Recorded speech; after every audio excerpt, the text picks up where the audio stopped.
There was a warning that the author talks about in chapter 3, right? At the end of chapter 3, Binah, right? Binah for the and and this is correlated to the third commandment in the Old Testament, the Torah, right? And the Old Testament. And so,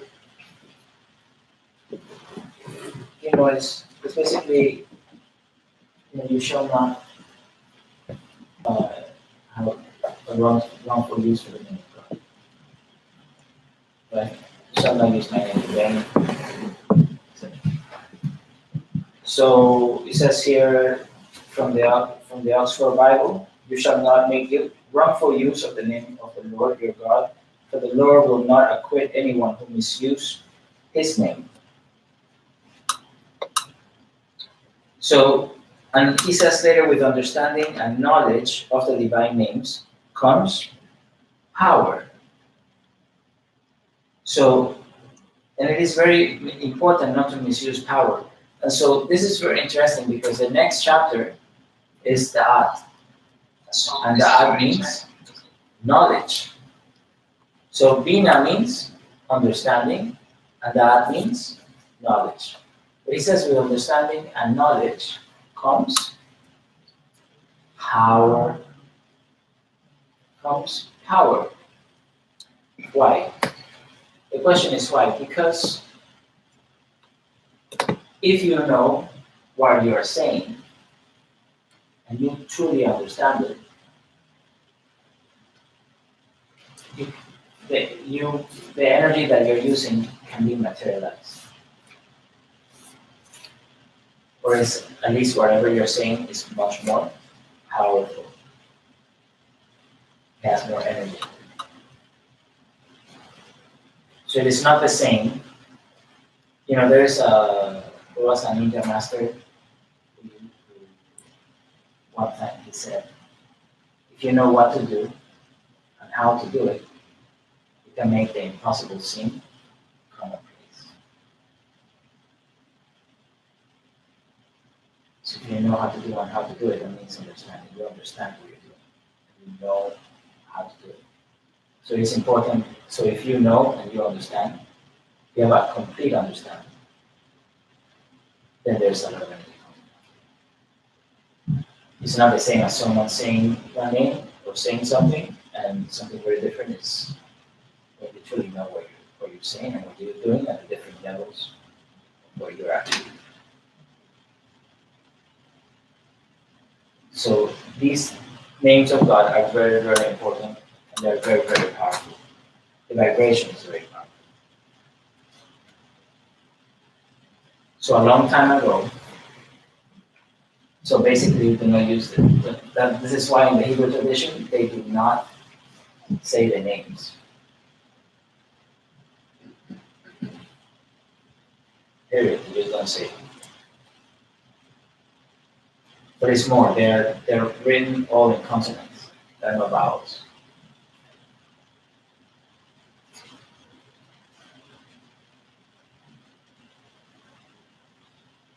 And they just sometimes, if they're gonna say something, they just say the vowels. I mean, the consonants.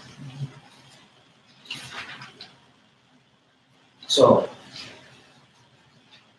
but that's why sometimes you see YHWY, right? And then that's it. And that's a Romanized version. Like yeah, like that. So then that's like a Romanized version. So you just don't say it. Why? Because you will be held accountable. Names have power. I mean, use them for specific things that are used for specific things. Especially if you don't know what you're doing. But mantras, generally mantras in the Hindu tradition, they are names of divine personages or divine beings or names of God. So these names are recited over and over and over to achieve enlightenment, according to the Hindu tradition. But there are some names, even in Hindu tradition, that are even not pronounced.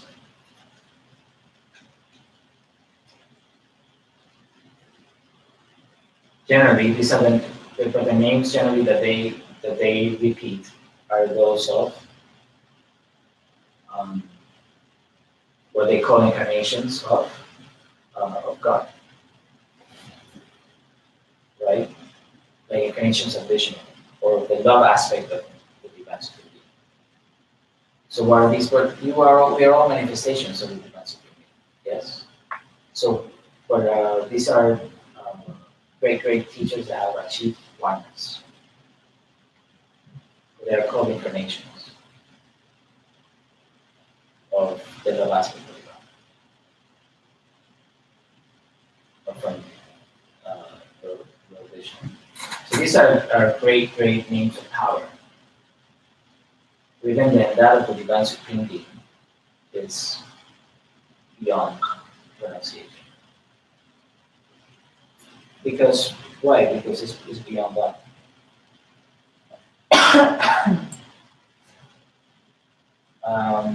I think Frankie, can you see this LSS is just it is too late. I just posted the video in the group and then tagged it. You just have to click the link. Okay, just Tell me. tell us. Okay. So, long time ago, there was a great teacher. His name, an Egyptian teacher. His name was Thoth. His name was Thoth. He's also called Hermes, and Hermetics come from his teachings. It was said that the Egyptians learned all the sciences, astronomy, and mathematics, and all of that from him. Music, the arts from Thoth. So who is this Thoth? He's also called Hermes Trismegistus, or 3 times great. Show you a picture.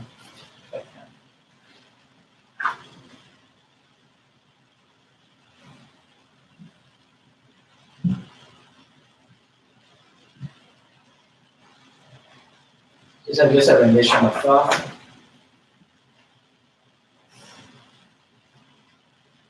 Stepping on top of the dragon. That's a common motif, right? With the caduceus of Hermes, that's his caduceus of Thoth. And this is what we see in medicine, and basically what it means is either Pingala Nadi and Sushumna Nadi, or the chakras, right?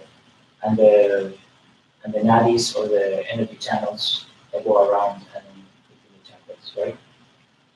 And so what you see on the top of the staff is the wings and the ball, which is the soul. The ball symbolizes the soul, and the wings symbolize an enlightened soul, one that is free, so we can soar. So,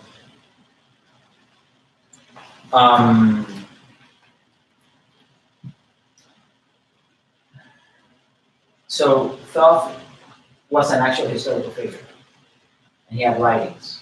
The thing is that he was elevated to the pantheon of the gods. Because of all his contributions, they elevated him to the pantheon of the Egyptian pantheon of the gods. And so he is the one. His symbol is that of the ibis bird, right? So you see an ibis head on top of a person, and that he's the scribe of the gods. Why is he the scribe? Because the messages that came to him, he scribed them and shared them. The knowledge of writing, the knowledge of the arts and the sciences. And so, in one of his writings, he says, he actually criticizes the Greeks because he says the language does not have power. The language does not have power. While the Egyptian was all, everything is about vibration and about power, and every time they speak, there's energy behind it. Right? So then, this was really important to him. So this is why one of the names of God in Sanskrit in Hindu tradition is Brahman, right? So Brahman, different from Brahma, is brr. That brr is very important.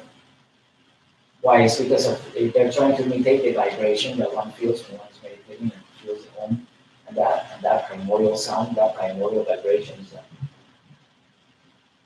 that's what they try to imitate. So another language with power is Sanskrit, right? Sanskrit is called a mother language. Why? Because it's a very ancient language, and many languages have certain attributes from Sanskrit. And so even our vowels come from Sanskrit. You know the A, E, I, O, U, they come from Sanskrit. So most vowels come from that. And now in the vowels, you have what I was telling Mara and Shayna the other day was, and there's something I wanted to share last week if they have time. But the vowels themselves, there are three main vowels. There are how many main vowels? Three in Sanskrit. So the same thing as we have divine light, love, and power. We have the three main vowels. We also have the three primary colors. Three. Everything is the Trinity, right? Trinity is super important. Why are there three main vowels? Well, that's what it is. What are they? So A, I, and U. A, I, and U. So why A? And they correspond to the creator, the preservator, and the destroyer, the Hindu Trinity, right? From Sanskrit. So who is the creator? A. I is the preservator, preserves the sound, right? And while A starts from the guttural sound. They have 5 sounds in Sanskrit, right? They have the guttural sound, they have the palatal sound, the labial sound, the dental sound, and the cerebral sound. Cerebral because it shapes your head. Say that again.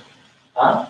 A is creator, I is So the creator is A, right? Because everything starts from the guttural sound. And sometimes it was said that it was also said many times that every word has the A in front of it because it starts from that expiration of the breath that sounds like an right? Sounds like an A and an and so you have that. So everything has A in front of it just because you have that. And this is a way of trying to say that everything comes from that, right? And that which is created. So you have the A is the creator, the preserving of the sound or the love aspect is and this is the intelligence aspect, right? So then the love aspect is provisioning, is the preservator of the sound is I, and then ooh is when the sound is terminating, it's already out, and after that it's gone, right? So then it's ooh is the destroyer of the sound, or the how it traverses the mouth. So the destroyer, the creator, and it's creating destruction. So it sends it off. And so if you just say A, we can try this, right? So let me just do it. So I'm gonna say right? And I'm just gonna modulate my mouth. See what happens to the sound.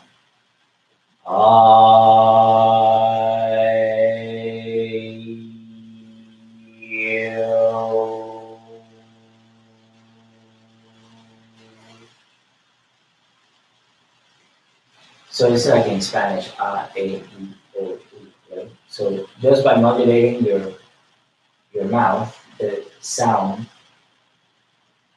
traverses in that way.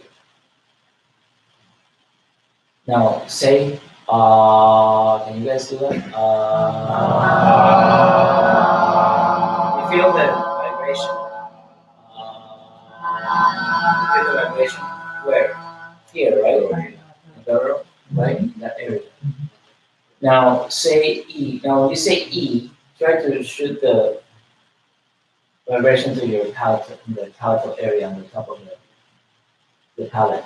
Say E. Put the vibration on top of the palate. Yeah. Try to shoot the E. Yeah. Say E right here on the top of the palate. Yeah? Who doesn't feel it on top of the palate, the vibration? There's a sweet spot. Right? It's like you have to close and put a little And you have to pressure go on the like tongue. this to your mouth like this. Feel it? Okay. Then say ooh. Yeah. Feel the vibration of that. Where? Your lips. The lips. Your apart from your entire mouth is vibrating, but that's where you feel it the most, right? So where does A and O come from? A means E, right, in English, right? But where does E and O come from? So A is the mixing of A and I, and of A and U, the O. So this is how you get A. You say I, I, I, A, A, A, A, A. And then when you say ooh, is out, out, out, out, out, out. You see the sound how it transforms. You guys can try if you want. You can do I first. You can do I. You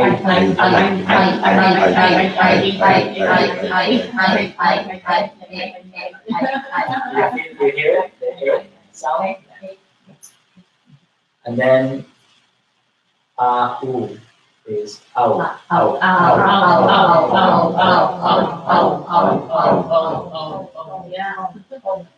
So that's where that was. So that's from our vowels actually come from ancient times in this way because it's a transition of sound.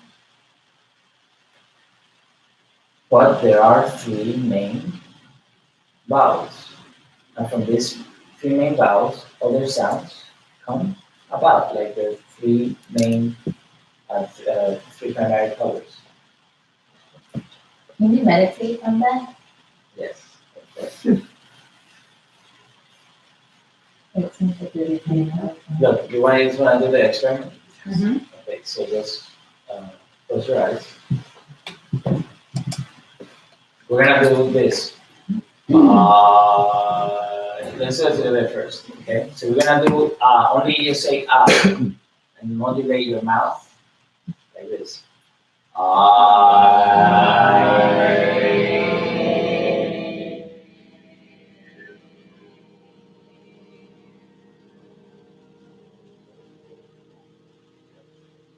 Okay, so we're gonna do that, and we're gonna end. There are two ways of ending the sound in Sanskrit. The first way is you just stop the breath altogether.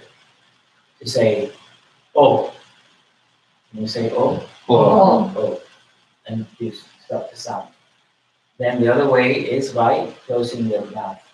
It will be like this. Om. Sounds familiar. Yes. So then that's why and they're defined by a dot or by two dots. So you see them, they all have a dot. And so you need to close your mouth and you see. So then let's finish the I-O with an M. That will just keep the lips vibrating. So the whole point of this exercise is that you say only you modulate your mouth and you feel how the vibration travels through your mouth. Clear? Okay. Ready? Close your eyes. Relax.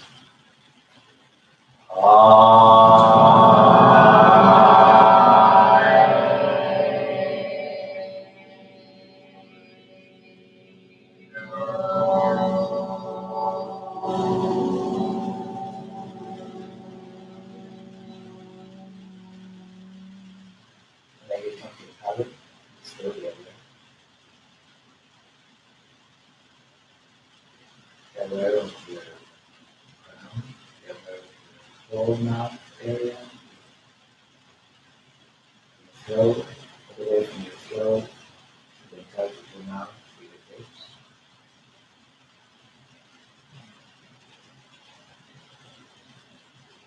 Okay.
Look your crown, and wherever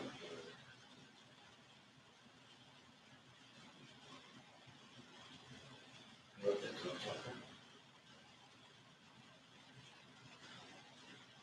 lines up over.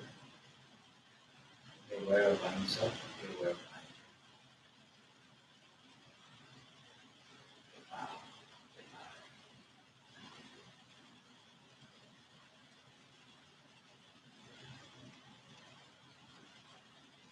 So listen back to your body. Return to your body again. Put your hands in resting position, at the level of the chest. Visualize the small earth in front of us. May the entire, may the divine earth, may the family earth be blessed with divine light, love, and mercy, with health, protection, guidance, and illumination. With love, with compassion, with peace, with prosperity and abundance, with spirituality. Let the divine Mother Earth, let every person we being be blessed with tremendous love and kindness, with illumination, with compassion, with inner healing, inner beauty, and divine oneness. With illumination, with love, with faith, with spirituality, prosperity, abundance, and happiness. So be it.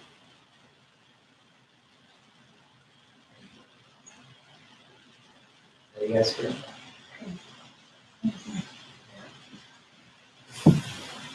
So words have power. Now you have understanding. You have to be very, very careful.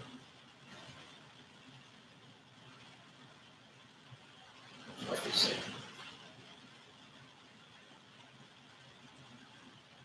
This is why um,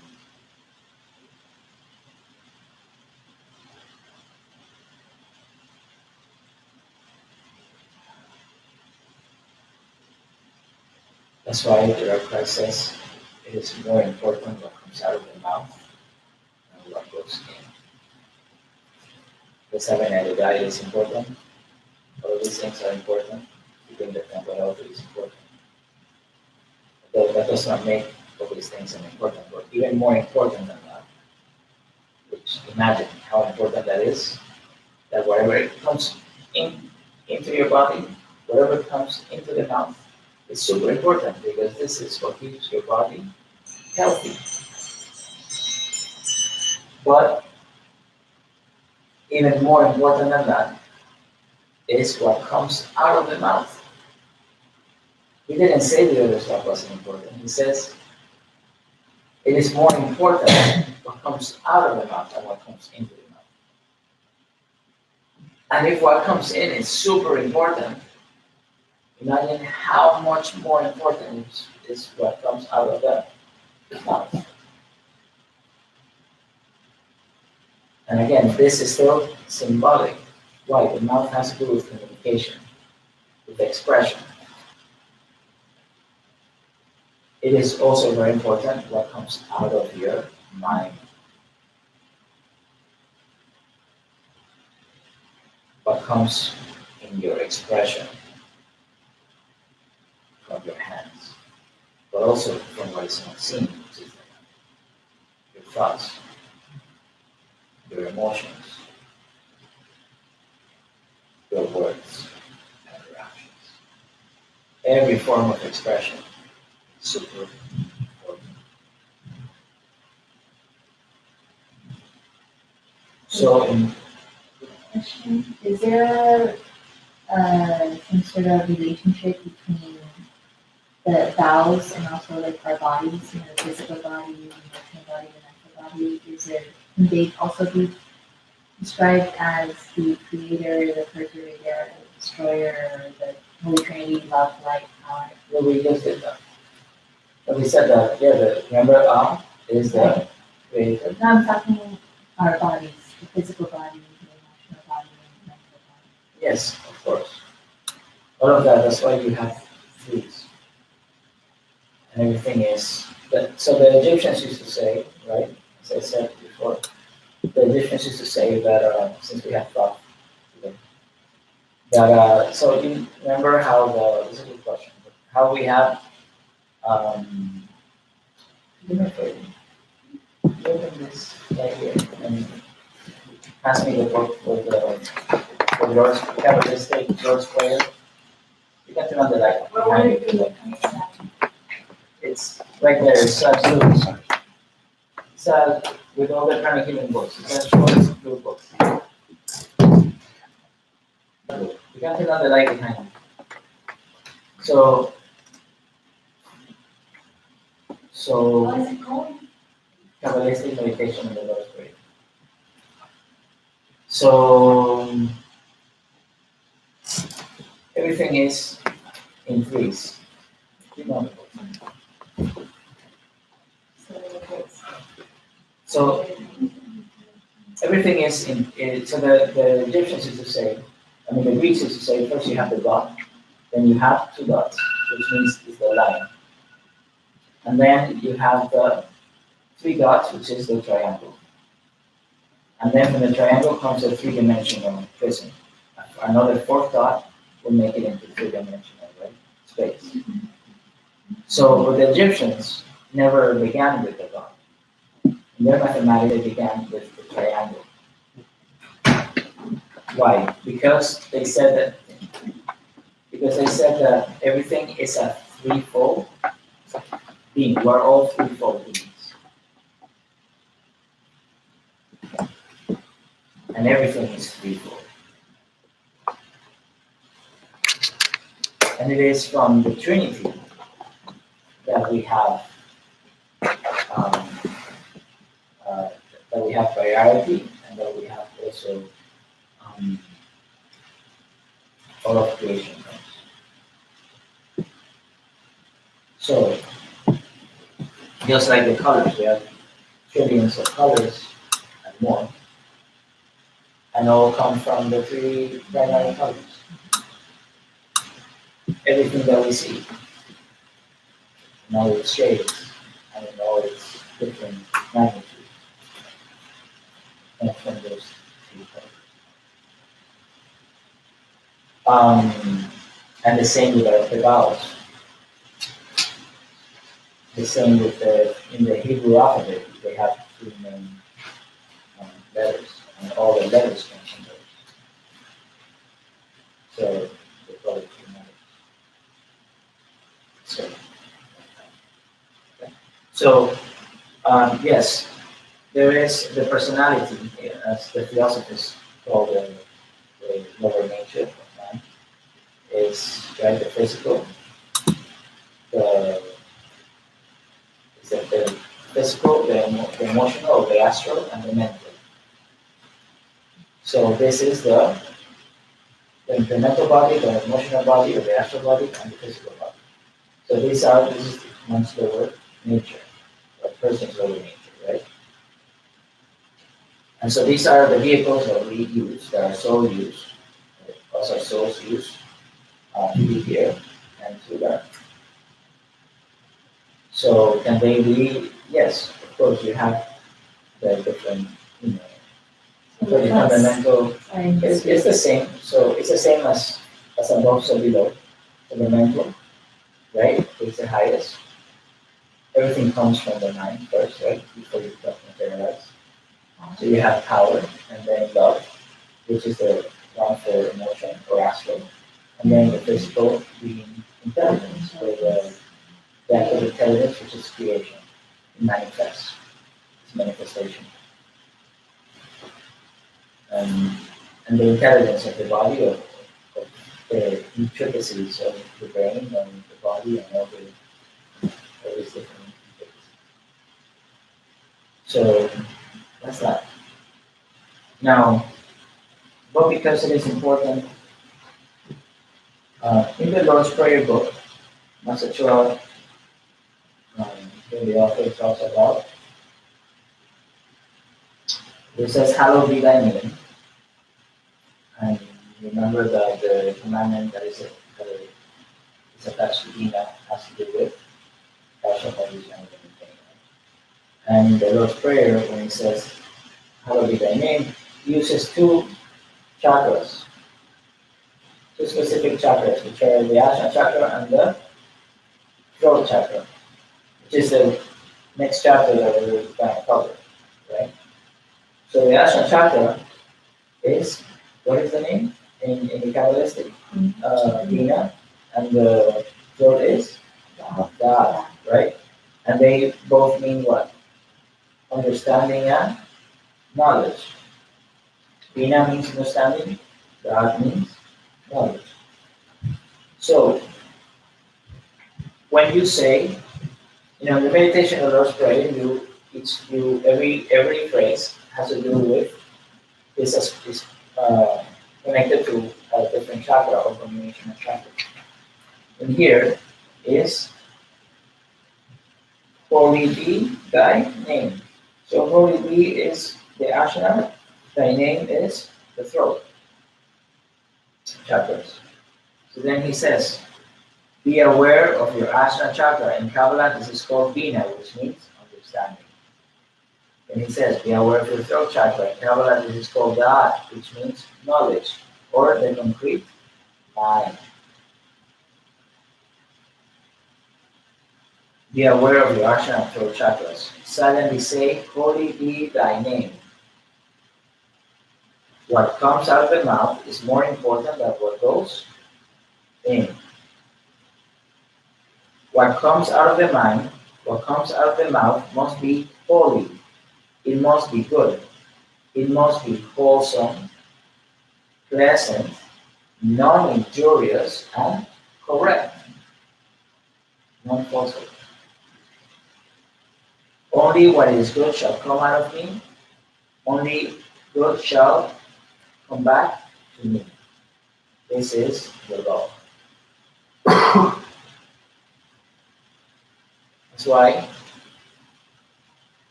it's so important. So if it is even at that level, how important that it is, even at the level of interpersonal relations, or even saying things to oneself. That whatever we say to ourselves is positive, is good, is holy, is correct.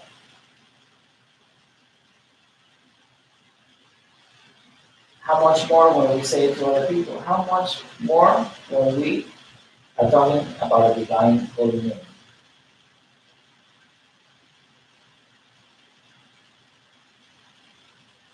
It's a good mistake. Okay, I'm glad we covered that. Anyway, so yes. Do you guys have any questions? Okay. So, Binah. Now, that was chapter 3. Binah. And now we go to chapter 11, the next chapter. So the next chapter, from chapter 3 is chapter 11, because we know how to count. You know, it's basic. It's 1, 2, 3, 11, 4, 5, 6. This is not 7, right? So when we go to page 73, first thing the author says is, why is this called chapter 11? I mean, I do know how to count. And he says basically that in the Kabbalistic tradition, each sephira is connected to a number. It corresponds to a specific number, and they're very strict about the number. Now that is the hidden sephira. So every sephira has a number that corresponds to it, but that was always hidden. So it was only revealed to very advanced Kabbalists, if that, not in the day, right? So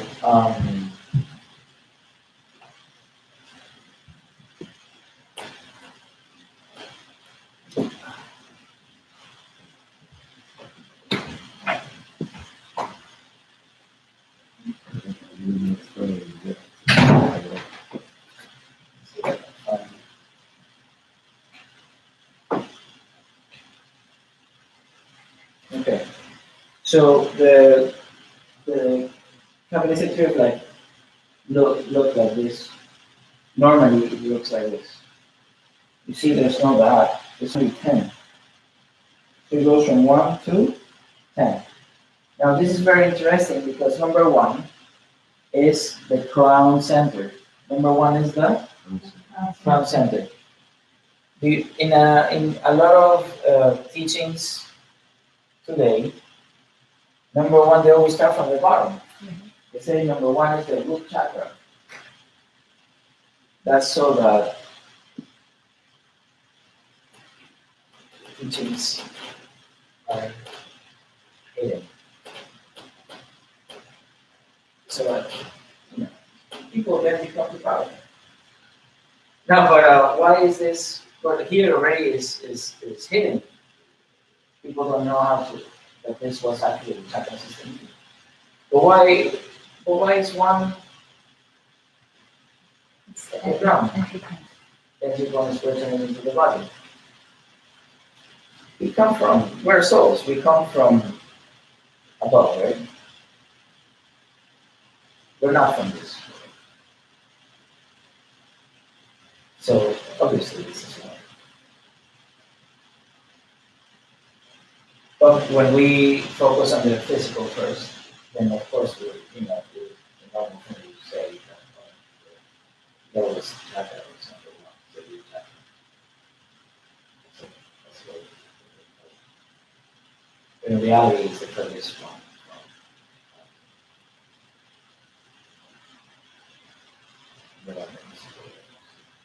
So, but this is how it looks. So they all have a number. Now, when you add that, right, then you add that here, then it's given the number 11. That's why you see it in the dotted line. See? So that's basically what the author talks about here. So he also says that there,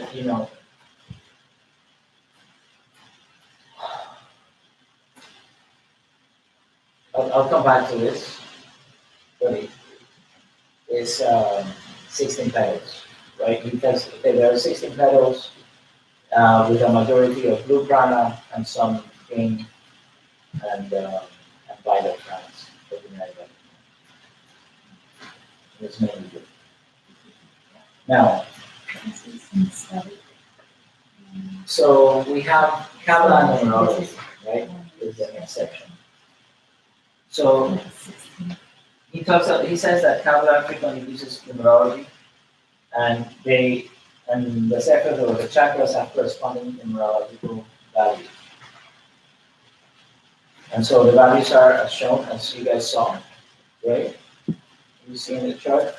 Ground Kether is ascribed to 1, the forehead chakra is 2, Ashna Binah 3, the heart is seat 4, Solar Plexus Yoruba 5, the navel, Tiferet 6. Now, look but these numbers are important.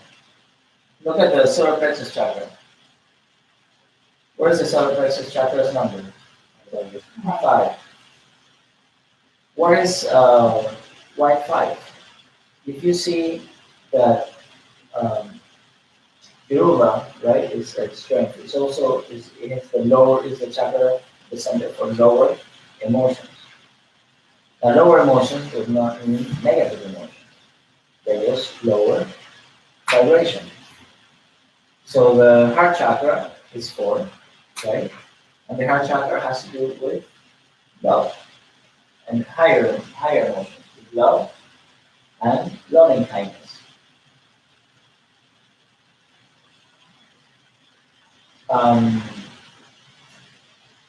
Compassion, tenderness, sweetness, right? Those are higher emotions.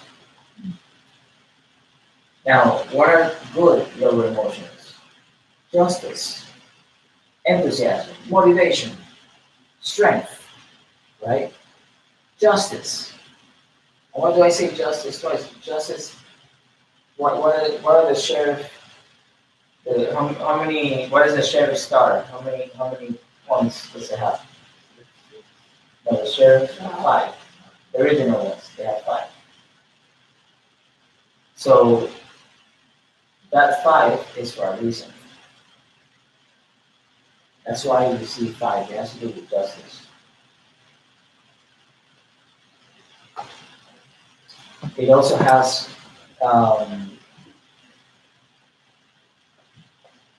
it's important to understand that each of these numbers have a special meaning.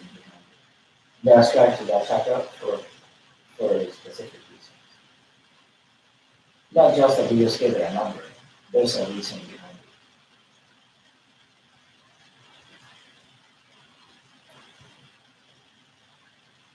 What does Malkut have 10? Now, can these be inversed? Yes, of course. You have a spiritual meaning and another meaning as well.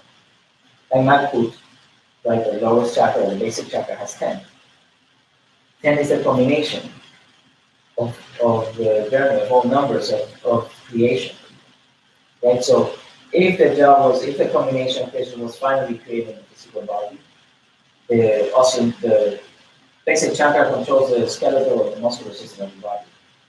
Right? And its final destination of creation is you do the physical body, you did everything that that when you were creating the body you achieved the goal.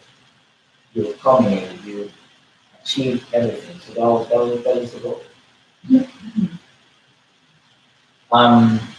But then if you're going from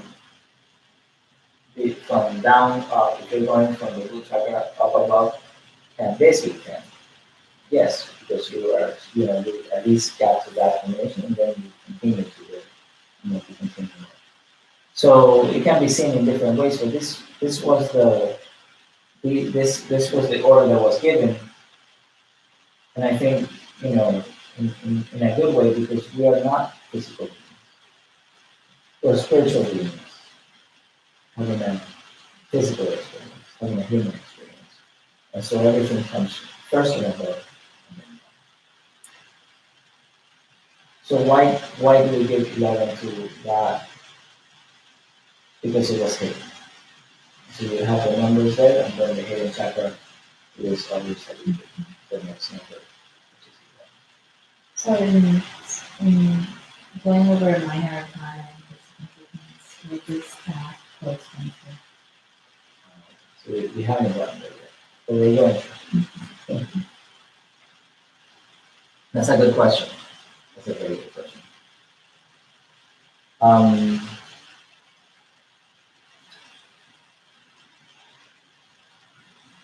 Okay.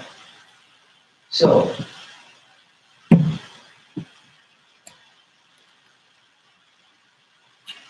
Um,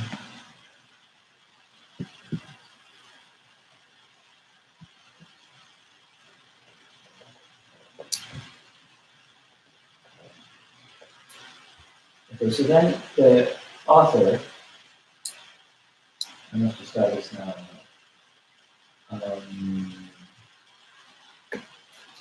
The author talks about the Sephiroth, the chakras, and the tarot. Now, the tarot. So he says the tarot card is derived from the chakras or the Sephiroth. The minor arcana of the tarot card corresponds to the Sephiroth. There are 4 suits in the minor arcana of the tarot. Right?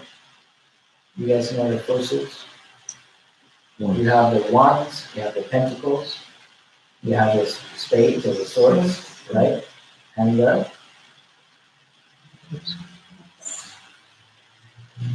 so here he goes that there are 4 suits in the minor arcana of the tarot. The one corresponds to fire and the will. Here, the sword corresponds to air and the intellect. The intellect is used for mentally dissecting the object that is being studied. A person with a highly developed mind is described as having a sharp mind that can cut through abstruse subjects. This is why the sword corresponds to the intellectual faculty and to air. Now, the cup corresponds to emotion and to water. The pentacle corresponds to the earth and to physical manifestation. It is usually connected with financial and material affairs. Now,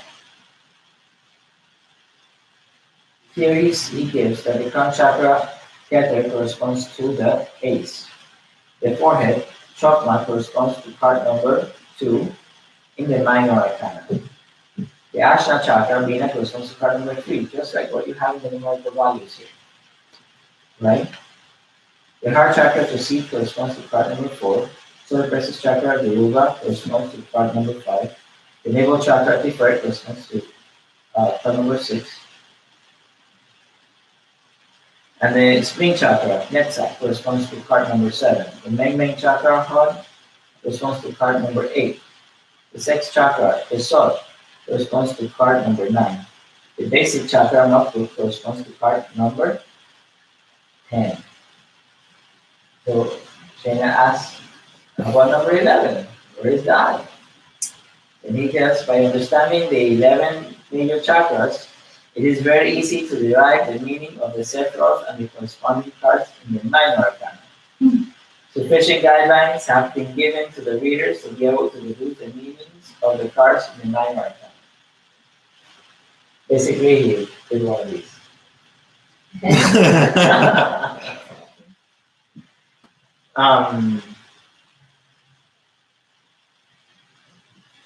Okay.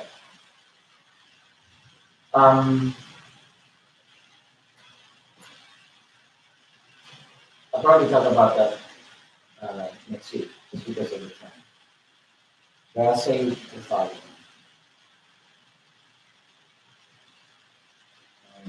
I want to comment on children just because today I have a special day and talk to them. But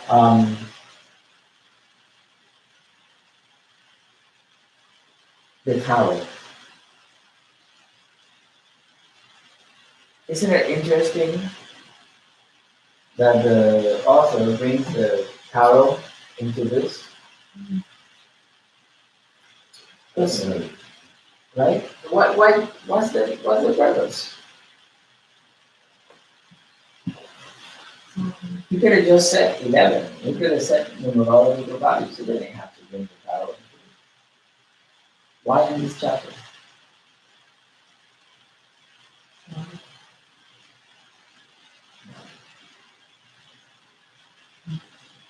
Or why the tarot?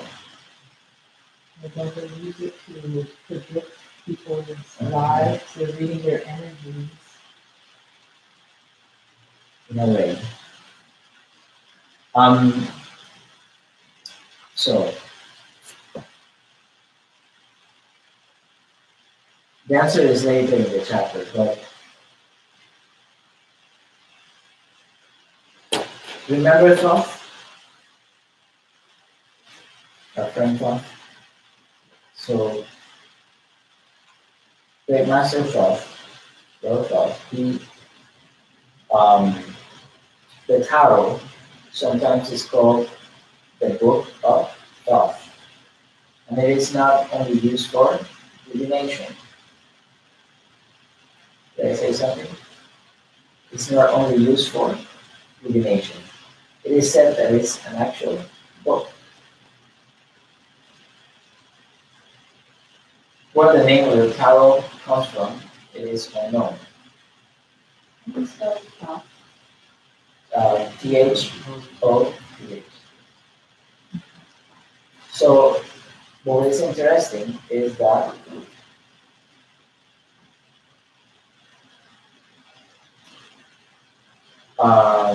but there are some theories, right? It is very interesting that tarot in Egyptian means royal road. Royal what? Royal road. Royal way. Ta road. Town is royal road. So, and there are a few accounts, different esoteric circles about sometimes initiations done in ancient Egypt with life-size or dying-size tarot cards. Not tarot cards per se, but like a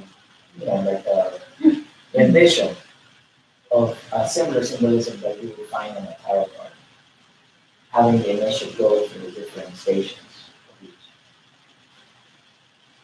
And so it was studied. It is studied as a book. Not so much as the main, people use it for divination, but originally it was said it was a book. It was said that it came from Egypt. And so when the priests left Egypt, they took a lot of their knowledge and then they hid it in symbolism. And so this is one of the things that, as well as, it is said that it wasn't with them, I know they had, so let me say that this way. So, but it is said, many accounts talk about this. One of the theories is that gypsies themselves, no one knows where they come from. So there is a theory that gypsies came from the actual ancient Greece of ancient Egypt. And they traversed Europe and they were nomads with their different secrets, hiding them over there, and then lost them.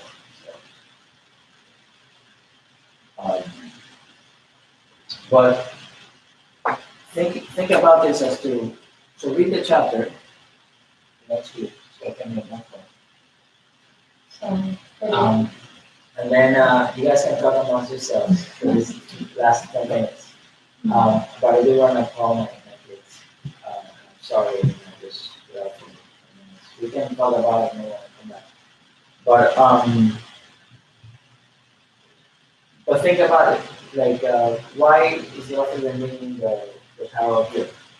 Because there's great knowledge to be had from the Tower itself. Every part is full of symbolism, especially the regular kind. Full of symbolism. Again, how many of these lines do you guys see here? 22. How many major arcana? 22. Oh, what a coincidence. How many letters in the Hebrew alphabet? What are coincidence? Must be a coincidence. So,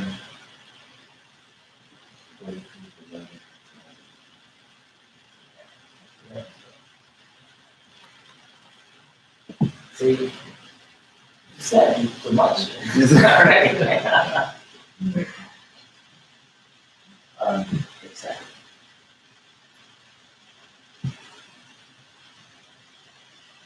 I'm glad you said it because I wasn't going to say it. I think it's not. But yes, 22 is 11. I'll, I'll give you, I'll share something with you. I'll give you.